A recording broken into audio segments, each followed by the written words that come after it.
Assolutamente sì, l'Ordine è stato contento, ovviamente non poteva che cogliere con positivo entusiasmo quella che è stata la proposta del Presidente dell'Associazione Mediterranea Solidale, Luigi Fiore, che tra l'altro è anche un nostro consigliere, a patrocinare l'evento di oggi. Ci ritroviamo a parlare nuovamente di agricoltura, di etica, di sostenibilità ambientale, di sviluppo e soprattutto oggi credo caleremo nello specifico. Abbiamo la presenza anche dell'università per mezzo del professore Columba, Hoffman e Bacarello, che riescono a dare anche un aspetto tecnico sulla sostenibilità economica di quello che ci sta contrastinguendo in questo periodo. L'Ordine ha già fatto e ha promosso e patrocinato diversi eventi su questo tema. Significa che questo sentire comune, l'abbiamo fatto la settimana scorsa con la legge 21-2021 sull'agroecologia, continuiamo a parlare di questi temi dove si incastonano nel tessuto molto stretto e correlato tra quella che è la disuguaglianza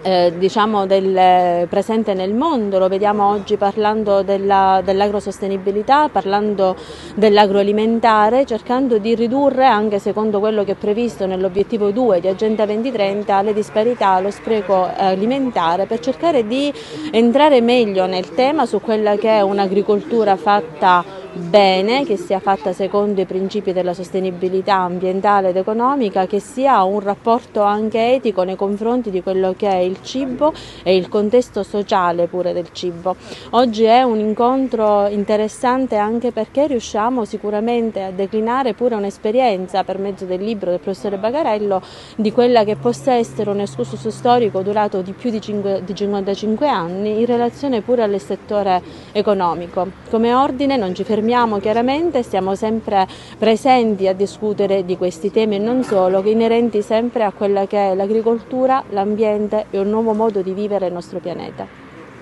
Sì, e noi intanto ringrazio l'Ordine dei dottori agronomi e dei dottori forestali di cui io faccio parte per la collaborazione, il patrocinio e l'organizzazione dell'evento.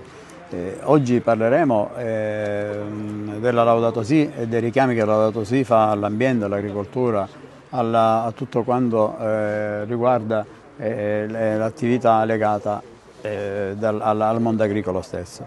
L'obiettivo è quello di, così come dice Papa Francesco, aprire una discussione, un dialogo con tutte le realtà esistenti, enti pubblici, privati, associazioni,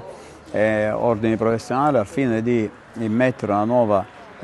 coscienza e responsabilità nell'attività, in questo caso nell'ambito del settore agricolo, al fine di promuovere nuove iniziative e nuove attività, così come previsto e voluto dalla Laudato Si stessa.